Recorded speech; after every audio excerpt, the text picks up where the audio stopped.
Hello, guys. I greet you all according to the time you guys are using, wherever you are listening and watching me from. My people, look at that young lady over there. Her name is Leah. Yes, she was abducted by Boko Haram. They abducted her, and there was no justice for her up till now. They raped her and impregnated her. She came from a Christian family, and they forcefully forcefully converted her into Islamic religion, and impregnated her without the consent of the family and without the consent of the family. This is how horrible things were during the Buhari government. You know, all these leaders, they force you to cancel our history. The history is not among the subjects we in school, and you just feel numb. You felt okay, and without knowing that, without learning from the past, from the history, there's no how you can see forward. There's no how you can get good results without learning, because the successful people you are bowing down for, you are obeying today. They are the faith people in the past.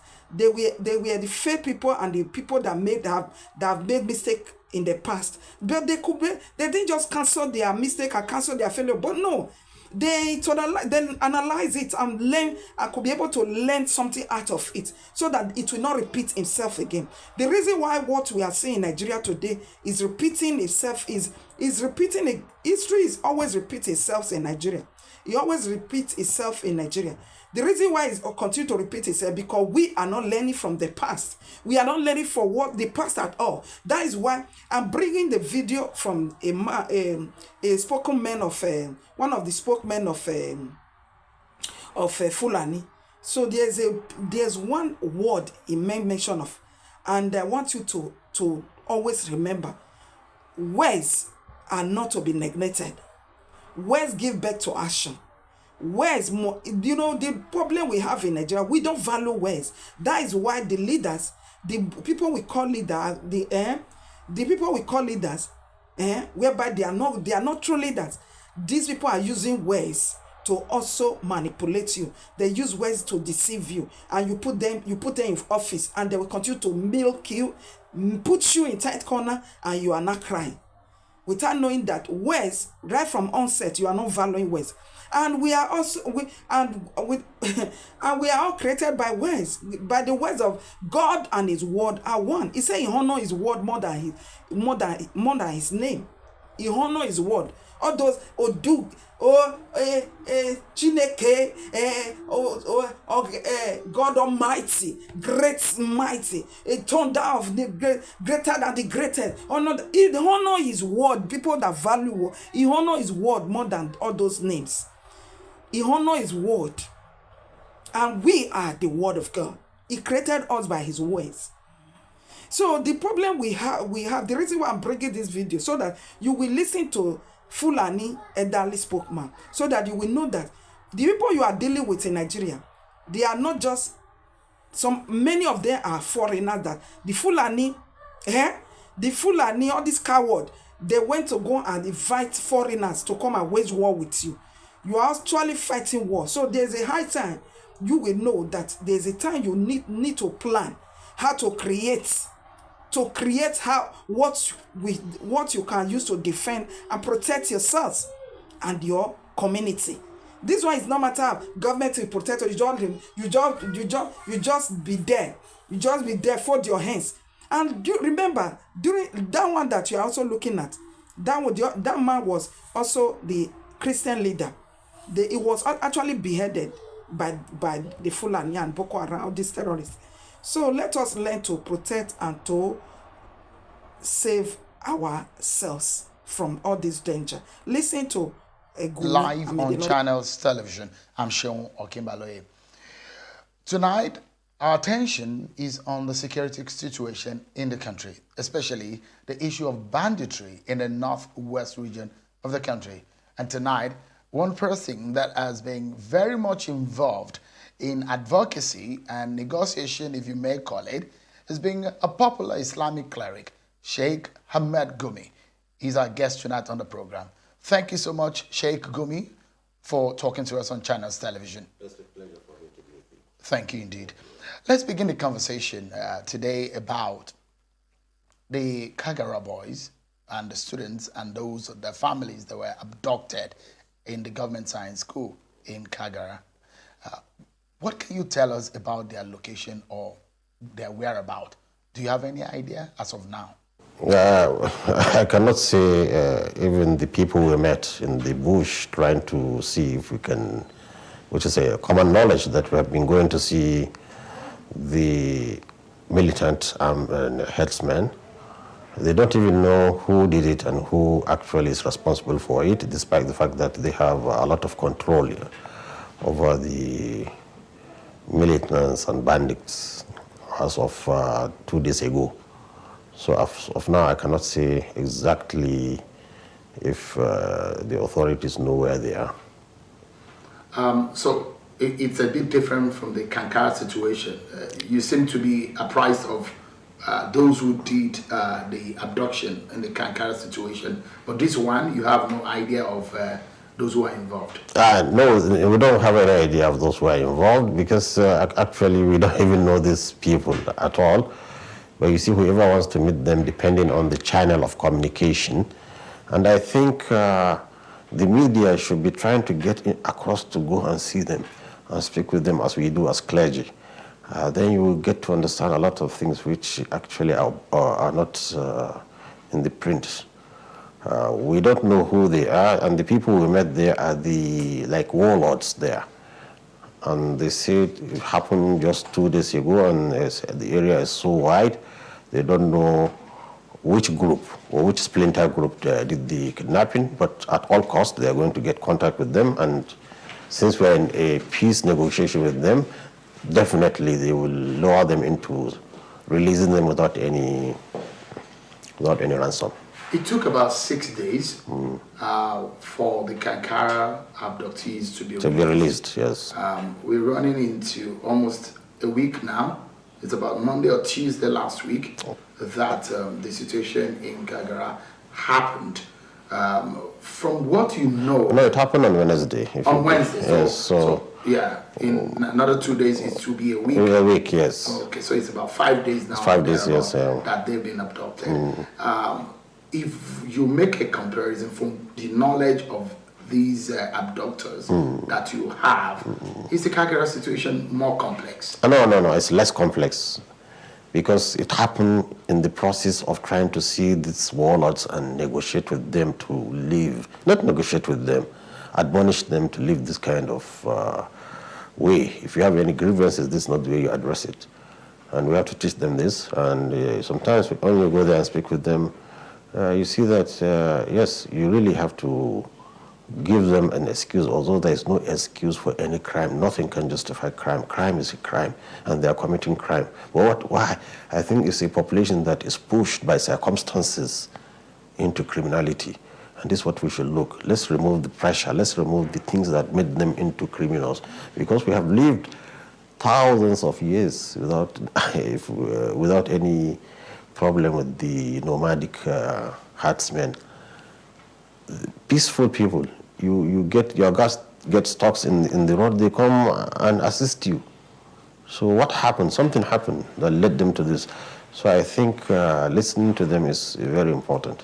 What did you discover when you listened to them? When I listened to them, is that I found that actually it's a simple case of criminality which turned into banditry, which turned into ethnic war. And some genocide too is happening. People behind the scene, people don't know. So now we are not talking about banditry, we are talking about ethnic war. So it's an ethnic war, right? Yes, it's going on, yes. So between which ethnic group? Between now the nomadic Fulani, the headsmen, and the others. If they are, the others means anybody who's not them. So you can imagine a Fulani man will tell me in Zamfara state that he cannot go into areas, like he cannot go into the town of Shinkafi, when the emir of Shinkafi is a Fulani man. So now you understand why they are so it's a war nomadic Fulanis and the others. The others include Fulanis too that are sedentary. If you go there westward on the Kadarawa of Kebbi State, there's war between them. If you go south with the Igbos and the Yorubas, and between themselves too. It's a complex issue that Nigerians need to pipe down, put cold brain and understand the issue. But I see the solution is very simple, but it's not military hardware. Anything but not military hardware. What's the solution? The solution is dialogue and teaching, because these people, they are acting with instincts, natural instincts, not with special knowledge. And they don't have any ambition or anything. When they don't have, what is the future? What do they look at? What do they want to achieve? They don't have that vision. They are talking about existence. Their livelihood is destroyed. Because the cattle rustling that was going on for a long time, they are the first victim of it. When their cattle finished, then people started rustling cattle in towns. So these cattle rustlers that came suddenly into the scene, this is the source where we should investigate, and we need psychologists, criminologists to investigate how suddenly cattle rustling become a booming business in Nigeria, especially in northern Nigeria, and how it affected the socio-cultural behavior of the nomadic Fulani. It's very important. They are pushed into criminality, and I think the same way, if you understand, can bring them out from it very easily and quickly. Okay, I'd like you to clarify something. Yes. These elements, these bandits that you've seen, that you know, that you've spoken to, yes. They are Fulanis, is it? Yes. They speak Fulfulde. They speak Fulfulde. So, and they speak Hausa. Okay, so you call them the House of Fulani? This is what we call the House of Fulani because of the, what do we call it, interlacing of the culture, language between the Fulani and the Hausas. But they are originally Fulani? They are, yes, they are physique and everything, they are Fulanis. Of Nigerian extraction? Oh, you know, they are Nigerians, no doubt about that. They are Nigerians? Yes, in fact, some of them have parents in the town. So why, for those who say some of these criminal elements are non-Nigerians who move through the ECOWAS territory region, yes, into Nigeria, is that true? What happened is, you see, as I've said now, we are having an ethnic war. The Fulani nomadic feels his existence is threatened. So what they do is, when they have a war, they call other Fulanis from other countries, irrespective of where they are. Fulani is Fulani man. They go to defend their kinsmen. Then disperse, each one goes back to his roga. So that's why they what do you call it? They transit the borders just for an operation and go back. But if there is calm and there's peace, you will not see this kind of incursion of foreign elements into the nation. And that's why it's very important, the government is very proactive in this issue. Let's go in, let's educate them, let's register them, let us do what we do to others, so that we don't have any Nigerian that can be susceptible to be used.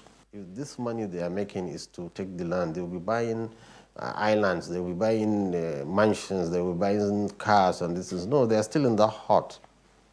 They're just trying to survive. It's just a misconception from both sides. People don't know. You need to go in. And I hope you follow me one time when I'm going in, to go with you and talk to them and interview them and see.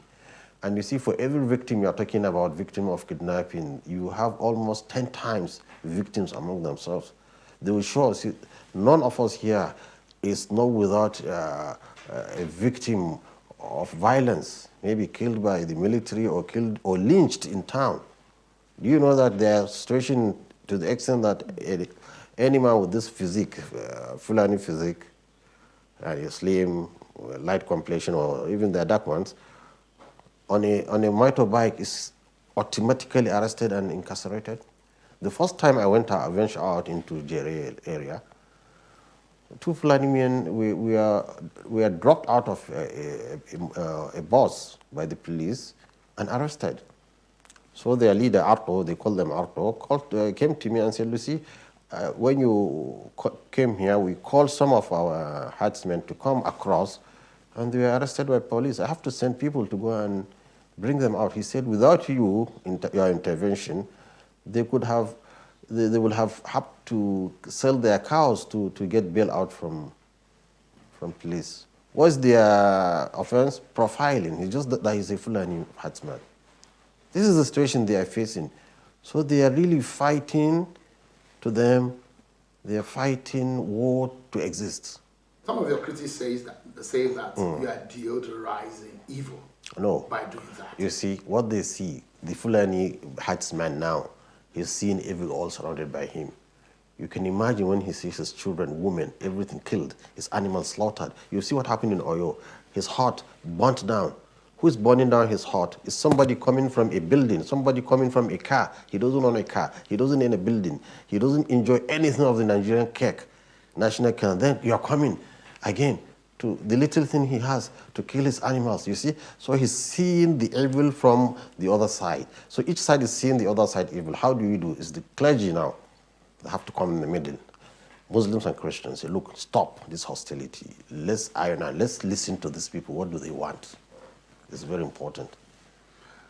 Demonizing anybody is not appropriate. And evil is there in everybody. But is it justice for those who are being victims of their kidnapping? Some of the people are being killed also. Yes. Would you say there's justice if you are now asking for amnesty for those who have killed other people's children? No, you see, in an amnesty, it comes with a package. An amnesty comes with a package. What kind of package are you? Package means all victims should be looked at and the government should compensate, because actually it's the responsibility of the government to protect people, their lives and their livelihood, and we are not able to do. So since it's a negligence from government, then government should come on both sides. I'm not talking about both sides, they are victims. And I'm telling you, for everyone kidnapped, there are 10 casualties on the other side. Are you getting any kind of support in terms of funding? No, we don't have support except the states that adopt this, like Zamfara state, not funding that, but they facilitate our movement, they accommodate us when we come, and that's all. But there's no any funding, but it needs funding, not only state funding, because they're Nigerians. I tell you, since when God created earth, this is how they are living. Nothing of civilization. Besides that gun they hold.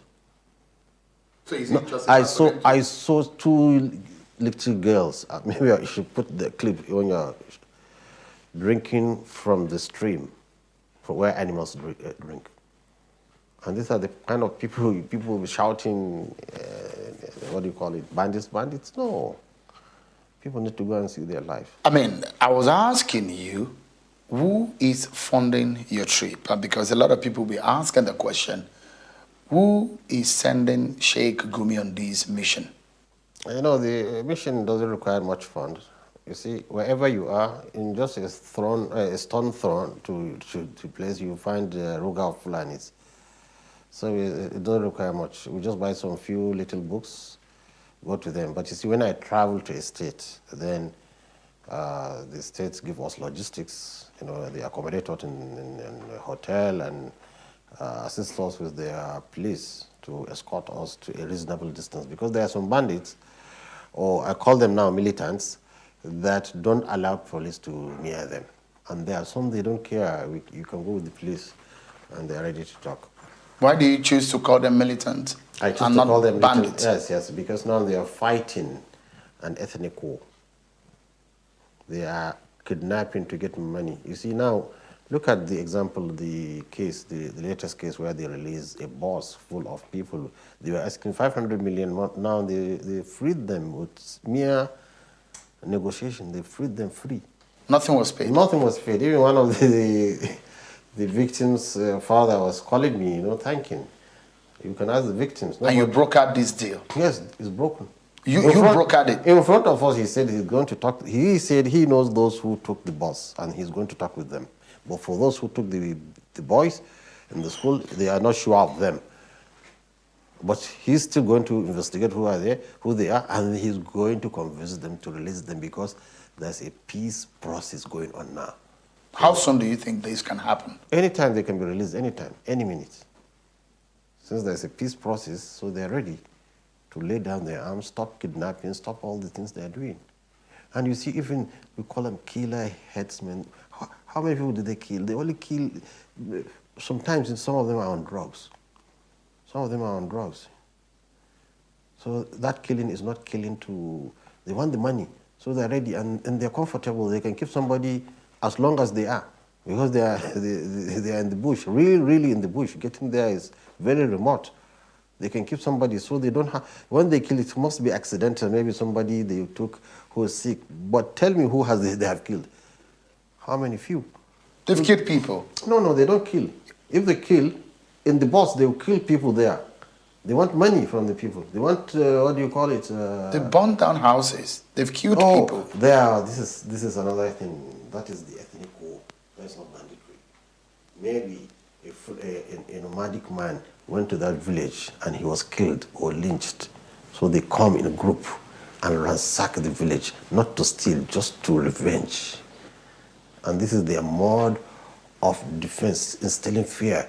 It's just like the honey. When you want to take its honey, the whole bunch of soldiers follow you. This is exactly, so that killing is not the stealing. You don't combine it with it's not because of, what do you call it, criminality. It's because of ethnic revenge.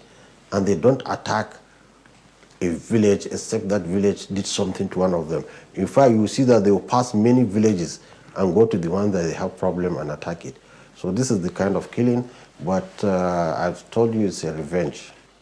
You were being heard, you heard on a video online that surfaced, and you were making reference to the fact, telling the Fulani community that non-Muslim soldiers were responsible for the atrocities against them, but that the Fulanis retaliate by attacking both Muslims and non-Muslims. What do you mean by that? Okay, this is a misrepresentation, and it's mischievous who does that.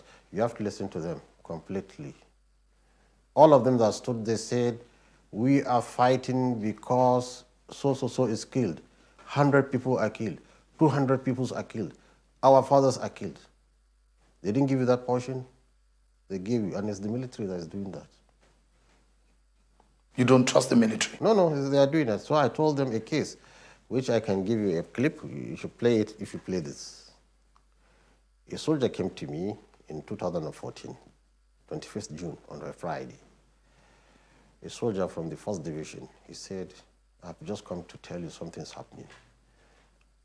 We are sent to fight rustlers, cattle rustlers.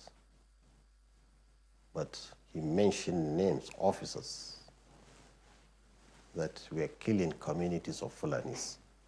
He himself, he said, he has seen more than 300 civilians, men, children, and women killed. By Nigerian military? You'll be surprised. So this is why, look at it this way. It's very important. Because this allegation, Sheikh, this allegation is very grave. Wait. I mean, you're saying that that's why extrajudicial killing by the military. Extrajudicial killing, that was in 2014 in fighting cattle rustlers. The bandits told us when the military first came to fight the rustlers, because they are the first victims of them, they were happy. But when they came, they were killing everybody. Then they turned into now trying to protect themselves from the military incursions. Let me tell you, we have evidence. So now, I'm going to broker a peace with these people, and they know they are the victims of this military excesses. They are. And in the videos, they have told us they have seen more than 100 different people. It's so much successive that it can be untrue. So just to reaffirm that we know what they know. If you look at what is happening, basically, one is curious. Sheikh Gumi is able to trace these bandits to their hideouts and meet with them. Why is it difficult for the Nigerian intelligence community or the Nigerian military to be able to know where these bandits are? They know.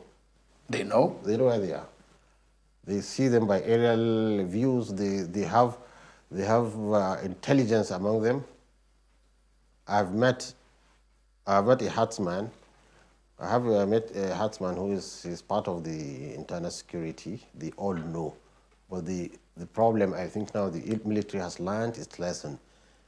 The first approach they had, when they go in and start killing, they realize it's the wrong way. And they realize they are producing a monster. So they are now very careful, watching and studying and seeing how they come about it. The only element now I'm adding value to it is that, look, don't just wait out, just don't wait and watch. Go in and negotiate. So, I mean, if you look at what is happening right now, you see a situation where some military or security consultants who have told me and said, look, what we see in these bandits or what we see these killer herders, there's some kind of Boko Haram. Do you think that these killer herders or these militants, as you call them, are some form of Boko Haram or some element masquerading as bandits who are really Boko Haram? I can say categorically they are not Boko Haram, but we have to be very careful. Because if the pressure is too much, being Boko Haram more international, more connected, maybe richer, if the pressure is too much, I'm afraid they can be influenced by Boko Haram. And we have seen the signs that Boko Harams want to infiltrate them. But so far, they are not Boko Haram. They are ready to lay down their arms. And there's an incident that happened in Zamfara during the former regime. The Fulanis themselves caught some few elements of Boko Haram and presented them to the government. Boko Haram, they're trying to preach to them that, so they are not Boko Haram now. I'm telling you, they're citizens, they recognize the government, they recognize authority. Boko Haram doesn't recognize nobody except themselves as the sole sovereignty, you see. So we are happy now that Boko Haram is not in and that we should step in quickly and give them the pro-Islam, which is Islam of peace, Islam of no compulsion in religion, Islam of compassion, Islam of mercy. We have to show them that. And this is exactly what I'm trying to achieve.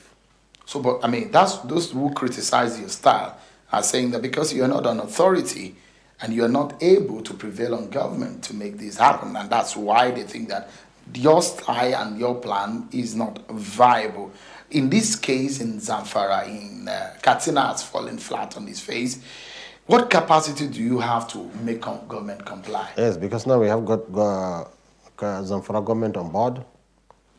We have Sokoto government ready. We have Niger State 100% ready.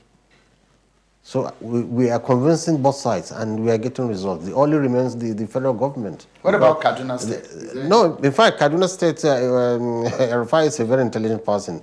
If he sees the picture as it is, I'm telling you, he will change and accept it. So I don't lose hope with Kaduna State too. And Katsina too, we are planning to go to Katsina. Katsina have seen that too. They have seen relative peace when they had with the governor, but it returned. Nigerians, be wise. I don't know even where you adopted the idea to be having dialogue with bandits to start with. Can't you see that at the end, how they are backbiting your king? Whosoever that brings down your king, he have conquered you. Eh? So by now, it's too even late. It's by now, at least since this thing started, you're supposed to must have been creating weapons to be defending yourselves and also defend your community, your state. You are listening to who don't have any solution for you.